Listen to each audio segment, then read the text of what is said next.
Hidup ni, kata Allah, aku akan berurusan dengan orang itu seperti mana yang dia sangkakan kepada aku. Ingat, tuan-tuan sangka Tuhan apa?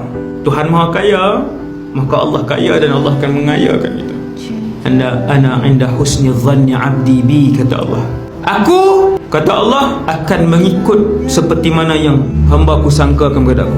Dia tak boleh sangka di mulut je, dia mesti yang di sini. Sangkaan kita, husnuzan kita, keyakinan kita kepada Allah mesti daripada sini, daripada hati. Allah akan berurusan dengan kita ikut kesangkaan dan keimanan dari hati kita. Tuan-tuan yakinlah Allah yang akan menyelesaikan masalah kita. Tuan-tuan yakinlah apa saja begitu Allah akan uruskan.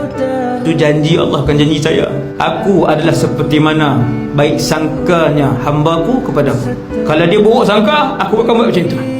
Dia kata Allah Ta'ala tak bagi yang ni, aku akan buat begitu.